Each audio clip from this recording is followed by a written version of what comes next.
Hello everyone, my name is Emily Schaller and I'm joining you from Detroit, Michigan. It's my birthday today. I just got a fresh haircut and I'm feeling great.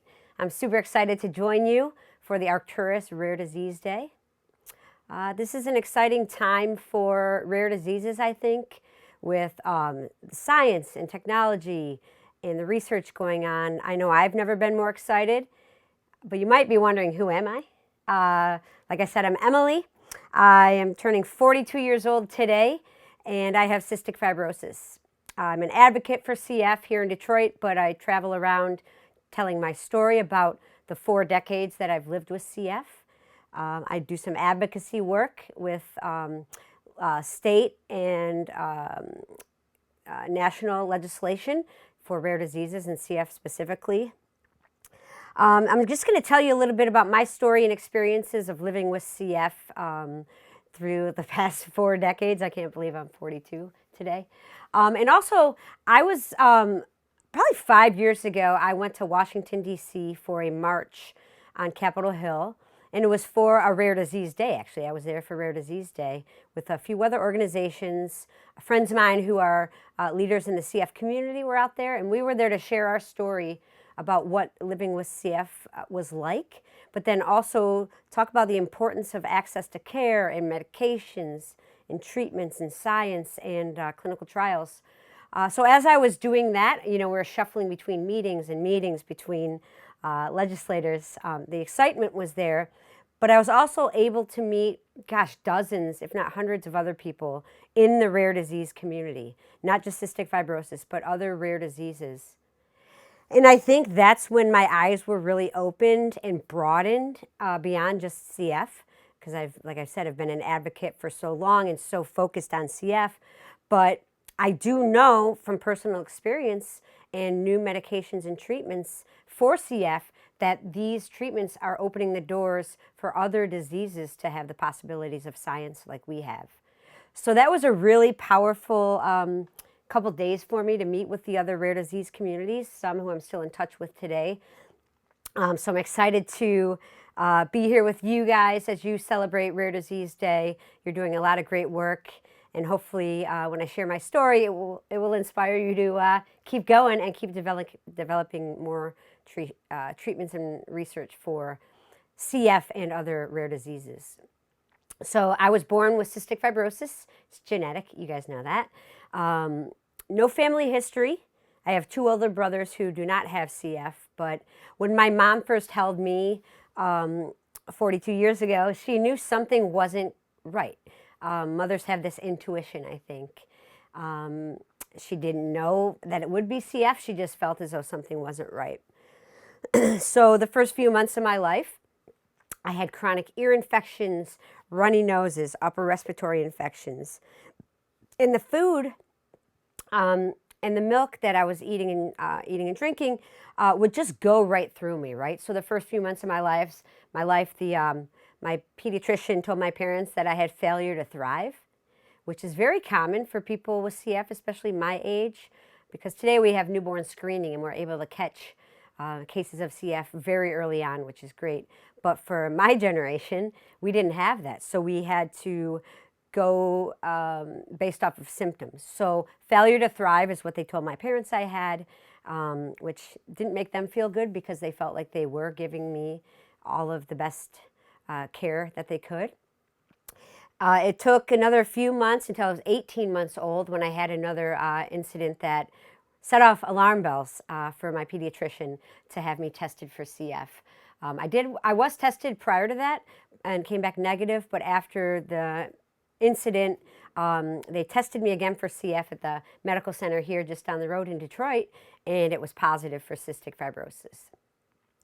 Like I mentioned before, we have no family history with CF, right? So my parents didn't even know what it was, honestly. Like today, you'll meet families that get a CF diagnosis and they can Google it right away, right? And that's scary because there's a lot of information that might not pertain to them, and there's just so much information that it can be overwhelming. My parents didn't have that. They had a prognosis from the CF doctor at the time and told my parents to take me home and love me because I probably wouldn't live to be 12 years old, which is wild. I can't imagine getting that news about your baby.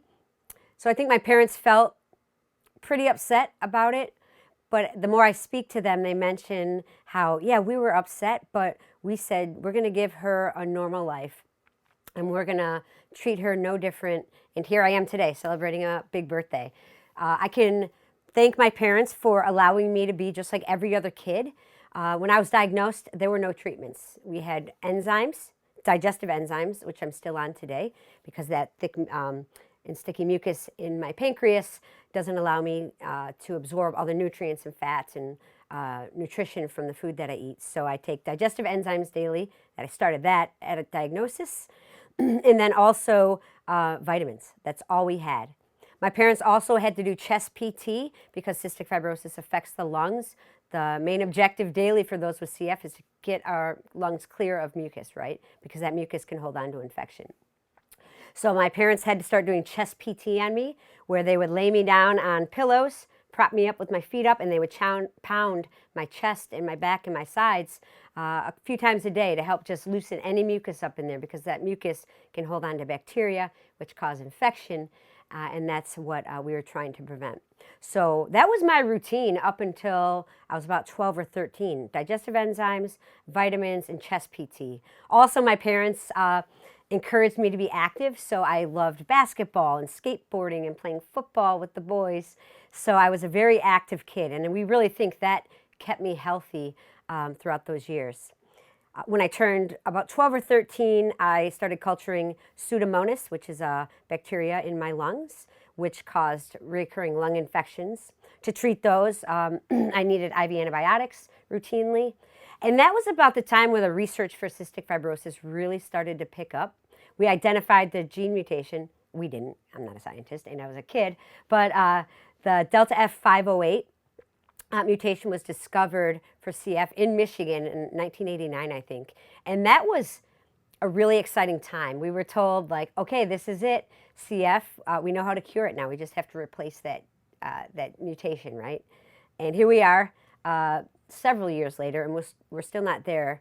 But that's fine, because what we have had since my diagnosis are these abundance of treatments for CF. So inhaled medications that thin the mucus, inhaled antibiotics that kill the Pseudomonas or keep the Pseudomonas at bay in my lungs. These things reduce hospitalizations and lung infections, and they also increased my life and my quality of life. Throughout my teenage years and early 20s, I became pretty sick with a drop in pulmonary function into like the 50s, 60% maybe. I could no longer be active because it was hard to breathe, and I was coughing a lot and just pretty fatigued. I did start running in my mid-20s because I thought there had to be more to my health than just my treatments. By this time, I was doing a vest that I put on that shakes up the mucus in my lungs, so I no longer had to rely on somebody to pound my chest and my back and my sides. I was doing inhaled treatments, but I knew there was more that could be done. Running was it. I thought I was going to go out and run 2 miles, but in reality, I made it a block and started coughing up mucus everywhere and spitting it out. And instead of walking home, I walked to the next fire hydrant. Then I ran to the next stop sign. And I did this walk-run for a while. And that, along with the current treatments available, really boosted my health. My pulmonary function went up into the low 70s, and my hospitalizations for lung infections went from 2 to 3 times a year to once every year, year and a half, which was amazing. Really cool stuff. It set me up to benefit from some clinical trials that I'll touch on in a little bit, but it also opened my eyes to a new future, a possibility that I never thought I had. I've always been open about living with CF and spoke about it in high school classrooms and biology classrooms, and I speak to medical students in Michigan at the universities and tell my story about CF. But I knew that it should be something that I did with my life. It could be my career, perhaps, even though in the back of my mind I wasn't sure how long I'd be around because my health still wasn't great. I founded the Rock CF Foundation in 2007, and that's where I'm recording this today. But it's a nonprofit to heighten awareness about cystic fibrosis. And that was kind of our goal when we started Rock CF in '07, was to use rock and roll music, because I was a drummer in a band, to create awareness to people at rock and roll concerts. You know, have them come for the show, and they would learn about cystic fibrosis, and we would raise funds for research. As my life really became enriched because of exercise, and I saw the benefits of exercise, we shifted the focus of Rock CF to more exercise-focused programs, right? And we now have events. So we have a half marathon next month that we put on, and there'll be about 1,400 people running. And these people are running for a very fast half marathon, or their first half marathon, but they're also supporting our programs at Rock CF. A big program we have is we donate running shoes. You can see a few stacks behind me. Running is significant to my life. It's changed my life. It's why I'm here today. So we want to give that gift back to the CF community and empower them to experience the benefits of running. So since we started the Rock CF Kicks Back program, we've donated over 1,700, probably close to 1,800 pair of running shoes to people with CF all over the country. And this is to inspire them to maybe get off the couch, because I was a couch potato and I had to be inspired to get up. Get off the couch and maybe walk their first mile, or walk their first 5K. Run their first 5K, 10K. Then we have people with CF who run several marathons a year, so our shoes help provide, give them the resources to keep going and keep running, because it's so beneficial. We have other programs, a trade school scholarship, because cystic fibrosis people are living longer, healthier, and more rich lives. We want to help them pursue careers that maybe they never thought possible. So we have a trade school program where we do just that. So as you are aware, or may be aware, the environment with cystic fibrosis is changing pretty rapidly just in the past 10 years.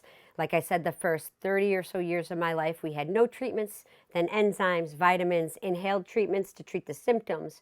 But here we are now in 2024 with a couple really significant treatments that target the underlying cause of CF.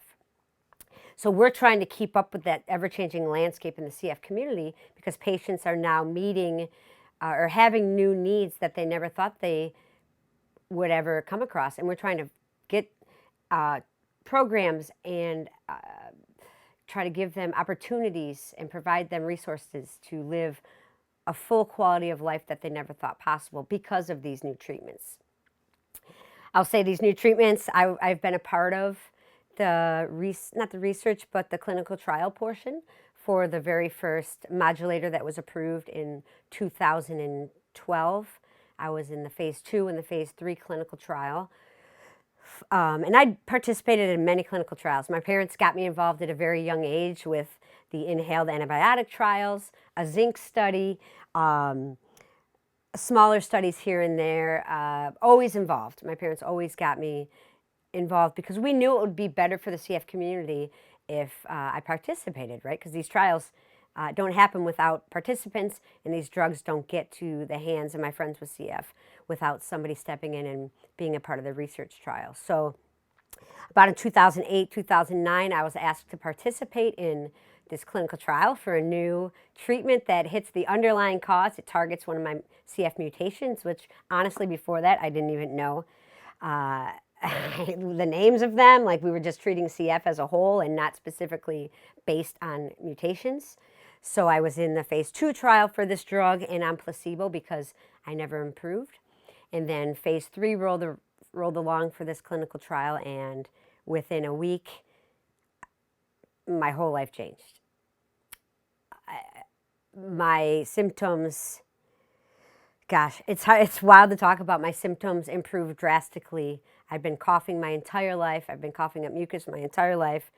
Hard to breathe, but within a week of taking this new modulator, all of that dissipated. My cough disappeared, the mucus disappeared for about a year and a half, and my life had changed.